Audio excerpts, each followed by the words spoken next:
So we're killing a few birds with one stone here. I actually don't really love that saying. It sounds quite cruel, but we're going to be answering your questions on this Instagram Live. We're also going to be posting this conversation to Spotify, YouTube. So if you want to be part of this episode, please make sure that you ask a question. It can be about fat loss, muscle gain, fad diets. I've got Riss in the hot seat today. So if you want to ask her some specific perimenopausal questions, instead of me answering it, you can get it straight from the source. What do you think, Riss? Yep. How has your perimenopausal journey been It's so a bit far? hot at You're a the little bit hot? moment, yeah. Open that door over there. Slide that door open a little bit. Get some bloody fresh air in this place. All right. Yeah, how have you been the last, let's just say the last 48 hours?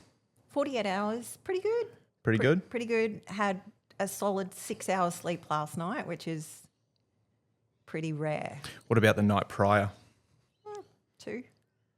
Crazy. So you can go from 2 hours sleep to 6 hours sleep. Sometimes it can be days on 2 hours. Days on end, 2 hours sleep. Can you imagine that? Sucks. What's Mish got to say? It's always hot, Riss. I'm hearing you. Oh, yes. It is always hot. All right, what do we got here, Riss? We've got a question popping up. How would you advise a man and rugby player to lose weight when always craving for food? Chances are you're obviously very active, so make sure that you're getting enough nutritional density. The same advice I'd give to anybody, if you're getting enough protein, fiber, water, and you're not just living on those really restricted diets, you're going to be completely fine. So there's probably a few things that you need to tick off with your nutrition at the moment. This is the first creatine question. What is your opinion on using creatine during perimenopause?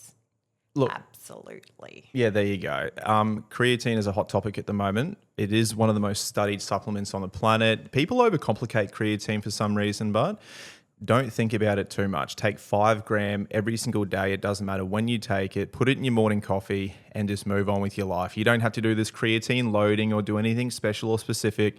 I think it costs honestly, $30 for a kilo. Yeah, go for it. Cheap. Super cheap. Good for your cognitive function, lean muscle mass, bone health, everything. So Just get the unflavoured Yeah. version, Yeah. and that way I can just stick it in my coffee or anything really. absolutely. Yeah. What else we got there? And intermittent fasting. What do you think about intermittent fasting? It's the only thing that helps me to lose weight. Okay, so intermittent fasting is just a version of putting yourself into a calorie deficit. It works for some people. I would say for most, it doesn't work purely because if you don't have a good understanding of nutrition and you aren't relatively disciplined, you can fast till 2 o'clock in the afternoon. You're going to be starving and chances are you could overexceed on your calories. So is it a miracle cure? No, but it works for some people, so I can't knock it. Yeah. How would you feel, Riz, fasting till the afternoon? I could do it, but I don't want to. I like my food too much. Well, hey, that's the thing. Like you can eat, 3 square meals a day, have snacks and dessert and still lose weight, which is what our clients do and pretty much what we do as well. Yeah. Power couple, you guys are the best. Oh, Thank you, Emma. Stop that, Emma. Too kind. Possibly silly question, but is there certain foods to limit for belly fat / bloat? Look, the reality is when you hit perimenopause, particularly menopause, you're going to get a redistribution of body fat, particularly visceral fat in the abdominal. I wouldn't say to overcomplicate the process at all. Like just to use our clients as an example again, we give our clients sandwiches, pasta, desserts. It's all nutrient dense, high protein, high fiber, and they lose abdominal body fat. But Riz, you'll probably agree that although you can decrease abdominal stomach fat during perimenopause, getting that 6-pack back or pre-baby stomach, all these things that we like to label it, for the majority of women, it's not necessarily possible, is it? No. Tell us a little not. bit about your stomach. Yeah, so I always had a visible 4 or 6-pack almost my whole life. Hit perimenopause, 42, I started notice some dimpling on my stomach. And then it just progressively got a little bit worse. Nothing changed. My diet didn't change. My training didn't change. It's just the hormones and the redistribution of body fat, specifically around that midsection. And it's not a good goal for women my age to go, oh, well, I want my body back from when I was 20 years old. Yeah. Realistically, it's not going to happen, and you've got to be okay with that. You just got to do the best with what you've got now. It's one of those things. It's like, do you want to spend your entire life trying to get a six pack, in your 50s and 60s, which is just going to be a really horrible path to go down because, like Riz said, it's just not really possible? Or do you want to focus on increasing your energy, your lean muscle mass, and your bone density, which are things that are actually going to really, really positively impact, the tail end of your life? Yes. I know what I'd rather do. Yeah. Hi, Riss. I'm in denial. Please stop telling me stuff I'm denying. I know what you mean. When I was in my early 40s and going through the hot flushes and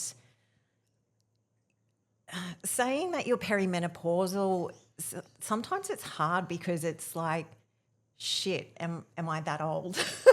It's a shift of identity for a lot of women. Yeah, it is. So I understand that. And I have friends that are my age and a bit older that say that they're not in perimenopause. Oh, I still got my period. Well, I still get my period too. So it is a hard pill to swallow, but just embracing it and then, helping your body out it's better than denying it.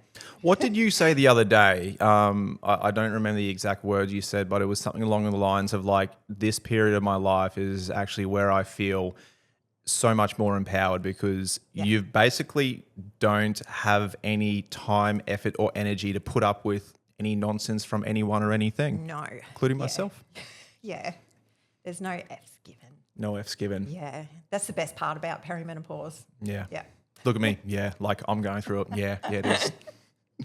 What else we got there, Riss? And by the way, I'm so happy to have Riss here actually reading these questions out because I'm somewhat dyslexic. So am I though, so. But she can actually read. I can talk, but she can read.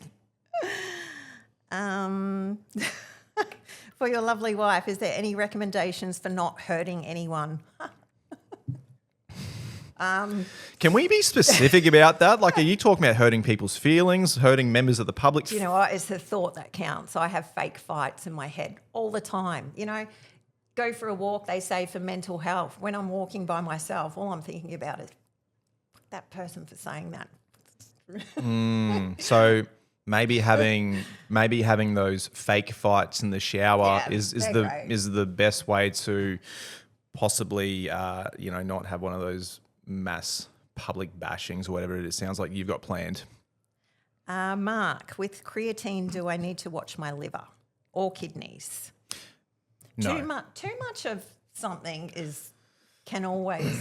Yeah, I mean, like too much water's not good. Exactly. Too much oxygen isn't good. It's it's just a case of like you don't want to be excessive on anything. Just take the recommended daily amount and you're going to be fine. Again, everybody, remove yourselves from this confusion of creatine. It doesn't have to be this big deal. It's like, 10, 15 years ago, a bloke and a woman could just have a scoop of creatine and move on with their lives. But now it's got really, really difficult for some reason. I'd be more so concerned about alcohol for liver and kidneys than Perfect. creatine. Perfect. But if you are worried, I suggest getting a spectrum scan. It's a full body scan, like a MRI. It takes about 4 minutes. And it comes up with any abnormalities in your body. And I tell you, at the moment, before Medicare gets hold of it, they're actually free. There you go. Yeah. So if you're worried. We're all on the spectrum to some degree, aren't we? Bit specky. Danny, so glad to see and hear both of you today. Thanks, Danny. Thanks, Danny. You're the best. I didn't do a 22-hour fast today and feel great for it. Maybe I did do. Okay, you did a 22-hour fast. Even had my evening meal and Greek yogurt with nuts and berries. Look, again, everybody asks us about fasting, and the advice that we give for the most part is guided to most people, okay? So, yeah, you can do a 22-hour fast and feel incredible and super stoked for you. If it works for you, that's great. But the reality is, you tell most people to do a 22-hour fast, they're not going to be keen, No. myself included. When I was in high school, I used to cheat on the 48-hour famine. Oh, Did you hear that, everybody? This still is collected money, but I did sneak food. There we go. Hopeless. I love my food. Geez, doesn't like the kids in Africa. That's really that's all I'm hearing. That's all I heard. Kim, I've started going to the gym at 46. Good on you, Kim. You're a legend, Kim. And really trying to build muscle. So try to push myself, but it makes me feel sick. It's not putting me off, but it's not nice. Are you hydrated enough? I feel sick if I'm not hydrated. Also, and Kim, like maybe you're pushing yourself too hard at the moment. You know, you've just started, so don't make your objective to like break records. Just set the routine, set the habit, and understand that this is hopefully something that you're going to do for the rest of your life. So enjoy the results and progressing as time comes. Yeah, she also said like she's really pushing herself too. So when you push yourself, I'm trying to think of like when the What do we got going on over brain here? fog. Yeah, what are we talking about? Where are we? lactic acid, there you go. That can actually push through the lining of your stomach and make you feel sick. Yeah, so just yeah. I would use this as a great excuse to not train as hard. These are the Just consistently. These are the excuses that I look for on a daily basis now. How can I do less and justify it? Oh, Maria meant to say she did a 22-hour fast. Maria, Yeah. you're crazy. Yeah, that's you're insane. crazy, Maria. That makes me hungry. Any tips for foods to limit that on a surface looking really good? Okay, look, I would say foods to limits, and just remember there's no such thing as a good or bad food when it comes to fat loss, but we just do need to look at what are the better calorie choices. A lot of people, when it comes to losing weight, they steer towards a ketogenic diet. Something that you should understand is fats themselves, so we're talking about things like oils, nuts, avocados, they are 2 times more calorie dense than protein and carbs. So, you know, you can eat a handful of macadamia nuts and dump 1,000 calories really easy. So I would say overall, a really good thing to look for would be to decrease your fats.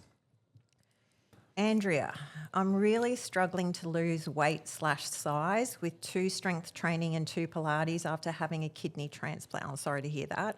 Nearly 2 years ago. I have to be careful with protein, of course. Can you help? Absolutely.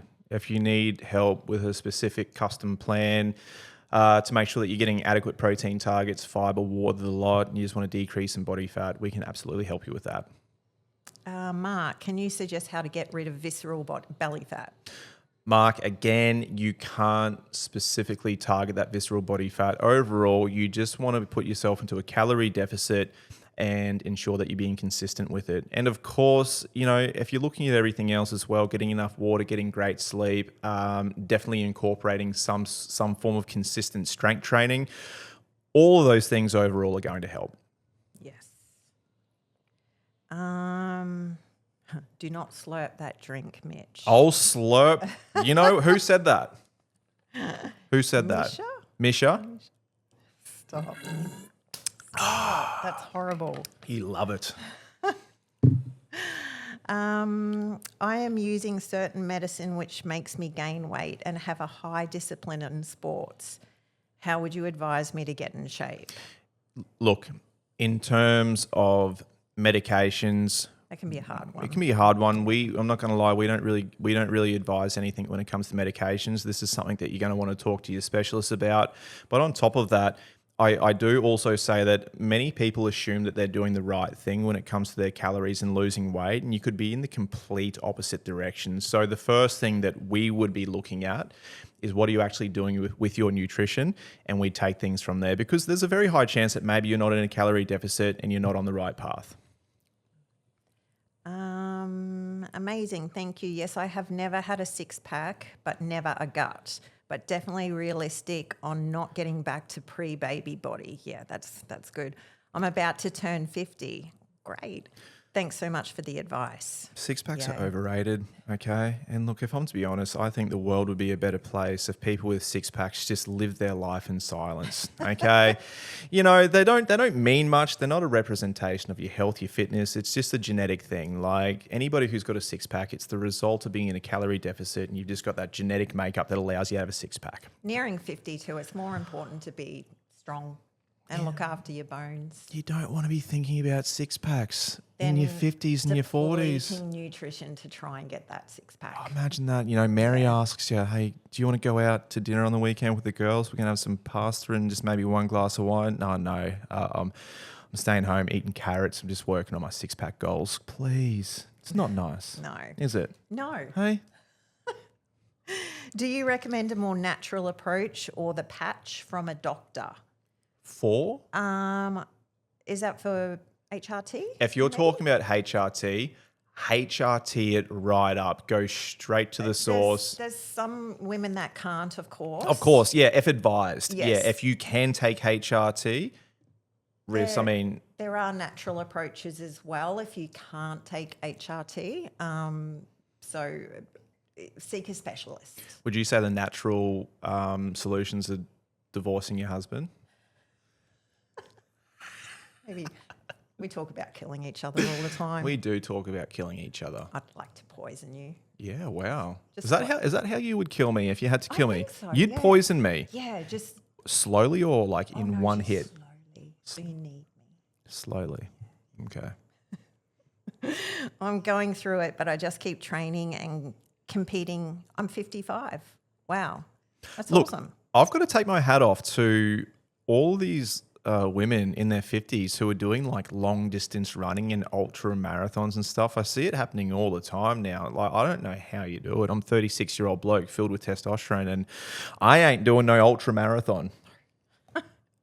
Drinking 2 litres of water a day, but I add the 0 sugar. Is that okay? That's completely fine. Or would you recommend drinking water as fluid intake?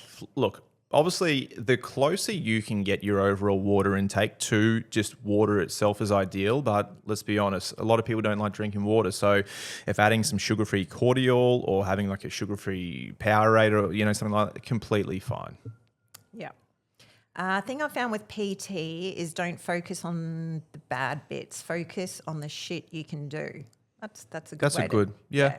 I have belly fat that I hate, but when my when my neckline and triceps, biceps, quads, calves look good, then all worth it. Yeah. 100%. Easy to hide your belly. Yeah. Get one of these shirts. They're great. Yeah, there you go. Yeah. Thanks, Tris. Good to hear I'm not crazy. Or are you? You could be. You could be. We don't know that. Sorry, I'm just finding something. By the way, if you want to shove some love hearts up in that corner, tell us if you're enjoying this little duo of Mitch and Riss answering the questions. I personally am enjoying it because everybody is sick of hearing me, including myself. And, you know, I live with myself, so that's pretty tough. So let's a few love hearts up in the corner because if we can see, there we go. There we go. Oh, a flame. Settle down. Can we get some more flames? That was a bit of a dopamine hit then. Flame me up. Oh, 100%. Ooh. By the way, Mitch, are you slightly worried that a list of annoyances are going to pop up? They'll be due. Yeah. I can't yeah. see sharp objects, but I don't know what setting you have the aircon on right now. Yeah. Yeah. How many days weight training versus cardio for 43-year-old female? Okay, so very specific. We don't need to get too specific on like ages or female or male, but overall, I would say if you were doing a minimum of 2 strength training sessions per week, something that's evenly divided across your whole body, you're going to have amazing success. I would say that women probably put too much emphasis into like long endurance cardio as opposed to strength training. You've got to understand that although cardio is fantastic for heart health and everything, okay, it is amazing. You still got to do it. You're not getting the benefits of bone density and lean muscle mass, which is truly the fountain of youth, and this is something that you should be focusing on. Wouldn't you agree, Riz? 100%. Yeah. Maria, I'm never going to give up my HRT. Been on it since I was 42. Oh, lucky you. And now I'm 58. I should have been on it in my early 40s. I fought with GPs, and as a result of not being on it, I have osteoporosis There you go. at 47, which So- is ridiculous. So we'll touch on that really quickly. So Riss has had good nutrition her whole life. She's strength trained her whole life.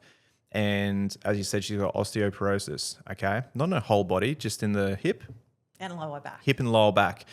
So basically, because she didn't get the HRT, this has really affected her bone density. The lack of estrogen. The lack of estrogen in particular. So, ladies, if you are in your early 40s and you're going to your GP with symptoms and they try to send you away with like a B12 shot or a box of Panadol, you have to push back and say, this is what I'm or experiencing. antidepressants. Yeah, you need to make sure that you're getting on HRT as early as you can. It honestly, it's super necessary. Mark, I'm 73. Can I reverse my diabetes type 2? Mark, 73, tuning in. Look, good nutrition, absolutely. Okay, We've we've had had clients. We've that- had clients who have got off all diabetic medication just because they got on a nutrient dense, high protein diet. So absolutely, mate. Thank you for tuning in too. I'm doing lots of calisthenic training with my PT, and my aim is to be able to do the planche by the time I'm 60. That's Maria. Maria, Impressive. planche. Please send me a video if you can do that. That's That's that's a awesome. big goal. That's a big goal. I hope you hit that. Morning, guys. Is it okay to do a 30 to 40 minute full body workout 5 days a week? Absolutely. I mean, that's pretty intense. You sound like a very energetic individual, but absolutely. I would say that if you are progressing through that and you do want to like build more muscle, split your body parts up a little bit. But if you're enjoying what you're doing, just tell me to shut up and continue doing it. All right. Lover is joining you. Thank you. Beautiful lady. Oh. And so real. Thank you so much. Maria, oh no, that sucks. I'm sorry about your osteoporosis. Look, when I got the news, I cried. She cried. I cried. And then I went back to see my specialist. I'm on really high dose of vitamin D. I keep my calcium up now, and hopefully by my next bone scan, it'll be osteopenia. Yeah. That's what I'm hoping. I think too, ladies, sometimes when you don't get checkups, particularly during peri and menopause, it can be a case of like putting your head in the sand. You're really best to know where your body is at, because then you've got an incentive to really focus on the things that you need to. Calcium, strength training. If you don't know, you're just, you're sweeping it under the rug, and it could be one of the biggest mistakes you ever make. You want to be the oldest person in the gym, not the youngest person in the nursing home. Absolutely. Emma, starting out with pin-loaded machines, do I just start with 3 sets of 12 using moderate weight? Absolutely. Sorry, what was her name? Emma. Emma, pin-loaded machines are a fantastic place to start. Absolutely. But a lot of people don't know how much should I actually lift. Use a something called perceived rate of effort. Okay, so every set that you do, ask yourself, how hard did that feel? For example, how hard did those 12 reps feel on a scale of 1 to 10? If you're getting 12 reps out and it's like a level 3, you've got to increase the weight. If you can get that number closer to like a 7 or an 8, that's when you've actually got enough weight for the exercise. It's good to push yourself. Yeah. If you're pushing out, 7 plates, easy, go 8. Yeah, If you push that out easy, go 9. absolutely. Good. Yeah. That's all the questions I've got. That's all the questions. Well, look, ladies and gents, thank you so much for tuning in. This live was actually really fun. Like I said, it was great having Riss here to not only read the questions out, but getting some perspective from somebody who is actually going through perimenopause. I'm just on the sideline, okay? I'm just watching it unfold. I'm like, wow, oh my gosh. But yeah, look, thank you so much for being here. As I said, you'll be able to watch this live back on Instagram. I'm also going to be posting it to YouTube, Spotify, so you can listen to this episode in the car. But if anybody out there is currently a little bit sick and tired of being unsure of what to do with your nutrition, with your exercise, that is what we do. We can help you out with a custom plan. So, Riz, do you want to say bye-bye as well? See you later. Maybe I'll see you next Yeah, live as well. yeah, I think we'll get Riz on a little bit more. You know what? She gets a little bit nervous in front of the camera. She's a bit hard on herself. She doesn't think, but I think she does very well. I think you're very natural. So Thanks for bringing up my insecurities. that's all right. I love talking about her insecurities. But we'll chat to you all on the next one. Thank you so much for being here. Peace out.